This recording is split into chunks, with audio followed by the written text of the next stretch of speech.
Bonjour les enfants, c'est papa. Mon mur est un asile psychiatrique à ciel ouvert et ma salle d'attente est toujours bondée. Bienvenue à la clinique les enfants. Les enfants, réveillez-vous, appelez tout le monde. Sébastien G. et Lundu a encore frappé. Sébastien a encore frappé. Là, le texte s'appelle Maurice Kamto, génie intellectuel et piètre politicien. Ça, c'est le titre du texte de Sébastien G. et Lundu. Tu es réveillé? Je balance. Maurice Kamto a été récemment célébré pour avoir reçu le prix Boutros Ghali, qui est une distinction qui vise à honorer l'héritage de l'ancien secrétaire général des Nations Unies et le premier secrétaire général de la francophonie, qui a dédié sa carrière à la défense de la paix, au soutien du développement et la promotion du dialogue entre les civilisations.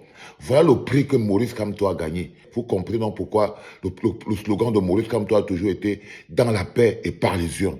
Là, il vient de gagner le prix Boutros Ghali, quelqu'un qui a dédié sa carrière à la défense de la paix.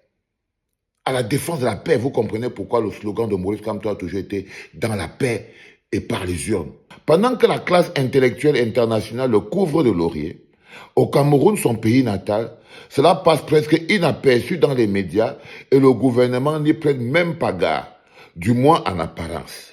Car sur la toile, des ensembles vides à leur service comme à leurs habitudes se lancent en détracteurs. Maurice Kamto est un grand intellectuel, mais un piètre politicien. Voilà désormais le slogan dans lequel il jette l'anathème sur les réalisations de l'homme. Mais la question que moi je leur pose, c'est celle de savoir qu'est-ce qu'un politicien? Qu'est-ce que la politique? La politique est-elle un exercice intellectuel ou une gadoue dans laquelle n'importe qui, même le dernier des crétins, peut exceller? Dissocier l'intelligence de la politique est justement la raison pour laquelle on aboutit à un état de non-droit. Ça, c'est dit que j'aime beaucoup cette partie de Sébastien. Sébastien, mon petit, qu'est-ce qui te dérange? On peut être clair comme ça, là. Je relis encore la partie ici. Dissocier l'intelligence de la politique est justement la raison pour laquelle on aboutit à un état de non-droit. Et quand tu te lèves le matin, tu dis que Maurice Kamto est un grand intellectuel, mais un piètre politicien. Ça veut dire que pour être politicien, il ne faut pas être intelligent, il ne faut pas être intellectuel. Dissocier l'intellectuel, dissocier l'intelligence de la politique. Parce que dans intellectuel, il y a intelligent. Dans intellectuel, il y a intelligent. Donc les gens qui disent que Maurice Kamto est un grand intellectuel mais un piètre politicien, ça veut dire que pour eux, un politicien ne doit pas être intelligent. Donc ils dissocient l'intelligence de la politique. C'est pour ça qu'on a l'épaule à Tangandji. Vous voyez donc tous les sauvages qu'on a dans le gouvernement. Vous voyez donc pourquoi on a une opposition barbare et villageoise. Vous voyez pourquoi on a une classe politique totalement à la rue. Parce que vous mettez dans un slogan et dans un pays qu'on peut être un grand intellectuel, mais un piètre politicien. Vous essayez de créer un monde où l'intelligence est dissociée de la politique. Dès l'instant où l'intelligence est dissociée de la politique, les actes posés par les politiciens sont des actes non intelligents. C'est des catastrophiques. Imagine-toi donc, on a donc une classe politique qui n'a rien d'intelligent, mais qui gère la vie des millions de Camerounais. C'est ça que vous voulez nous faire croire. Que la politique, il n'y a pas d'intelligence, c'est la boucherie, c'est la sauvagerie. Mais Maurice Kamto vient de gagner le prix de quelqu'un qui a dédié sa vie à la paix et à la défense des civilisations. Ça ne vous parle pas. Comment vous pouvez avoir sur la table, vous avez sur la table un bon de lait crevette royal comme Maurice Kamto et vous avez une espèce de je ne sais pas moi, de viande pourrie qu'on n'a pas préparée comme Paul Biya, de la viande boucanée pourrie comme Atangi, de la viande de chien comme Ferdinand Gongo. Et aujourd'hui, au lieu d'avoir le caviar sur la table, au lieu d'avoir le ndolé royal sur la table, on est en train de manger la viande avariée avec les mouches sur ça qu'on a sur le gouvernement d'aujourd'hui. C'est-à-dire que c'est ça qui prouve que le Cameroun est un pays qui a traversé les remèdes. C'est-à-dire qu'on a un homme comme Maurice Kamto, mais on est dirigé par Paul Atangi. On a un homme comme Maurice Kamto, et on est dirigé par Paul Biya. On a un homme comme Maurice Kamto, et on a tout un gouvernement de bras cassés voleurs qui dissocie l'intelligence de la politique. J'ai envie de me casser le bras. Non, j'ai dit que j'allais partir à la canne, frère. Vous me faites mal à la tête, les gars. Il suffit que je pense à ça, ma tête commence à me faire mal. Vous comprenez pourquoi j'ai décidé de partir à la CAN. Parce que ce thème-ci, le docteur l'a dit clairement, ça me rend malade.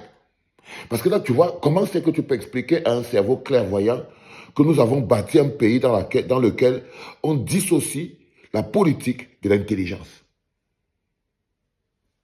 De quoi s'agit-il? De quoi s'agit-il? Maurice Kamto est un grand intellectuel, mais un piètre politicien. Voilà désormais le slogan par lequel il jette l'anathème sur les réalisations de cet homme. Mais la question que se pose Sébastien Elundu est de savoir qu'est-ce qu'un politicien? Qu'est-ce que la politique? La politique est-elle un exercice intellectuel ou une gadoue dans laquelle n'importe qui, même les derniers des crétins, peut exceller? Dissocier l'intelligence de la politique est justement la raison pour laquelle on aboutit à un état de non-droit comme celui dans lequel nous vivons actuellement. Ne pas exiger chez nous un niveau intellectuel minimal de la part des prétendants à la compétition politique est justement la raison pour laquelle elle est envahie par des incultes qui polluent l'atmosphère sociale par des théories rétrogrades et des assertions inconséquentes.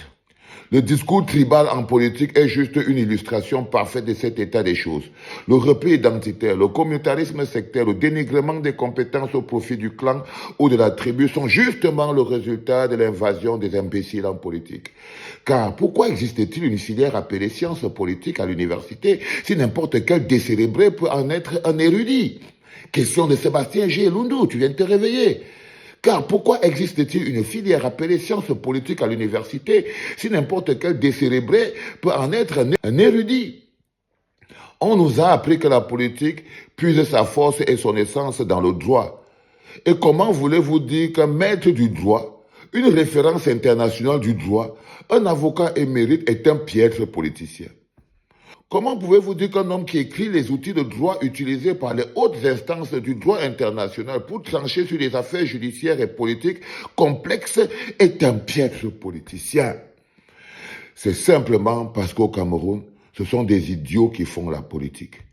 On a des Elimbi Lobé qui vont venir donner des leçons de stratégie politique à Maurice Kamto. On a des Charles Elisan qui vont analyser des actions politiques de Maurice Kamto. On a des Marlise Doualabel qui vont évaluer la structure politique du MSC. Voilà la raison pour laquelle l'opinion arrive donc à la conclusion que les intellectuels de haut calibre ne font pas le poids face à des illettrés aventuriers politiques. Car comment l'intellectuel pourra-t-il être un bon politicien lorsqu'il fait face à un déni du droit, au piétinement des lois fondamentales d'un pays et au viol collectif de la Constitution?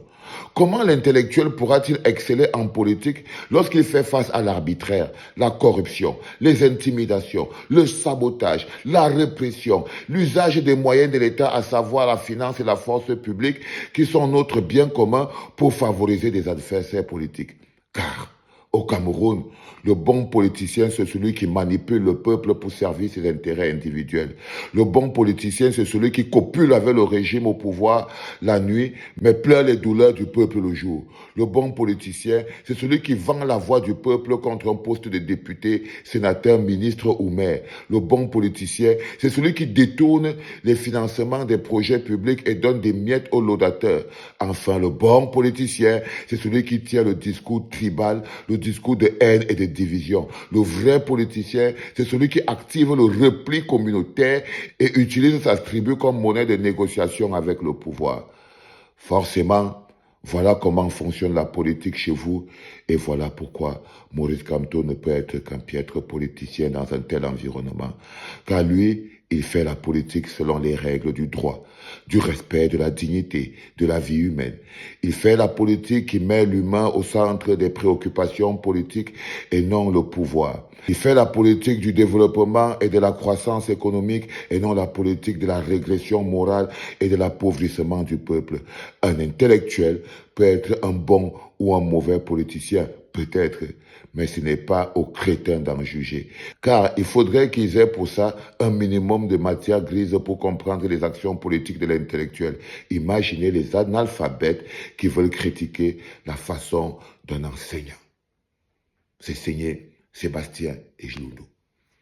Je voulais à tout prix, mais à tout prix, très tôt ce matin, rendre hommage à mon patron, à un homme grand, à une lumière, au phare, au boss, celui-là qui sait celui qui monte, celui qui dirige, celui qui tombe pour que vous soyez debout, celui qui se couche pour que vous soyez éveillé, l'homme qui sait et qui a mis l'intelligence, l'intellectualisme, la carrière et tout ce qu'il a construit au service du Cameroun. Lève-toi ce matin et pose 101 pour notre seul patron, Maurice Kamto. C'était papa, les enfants.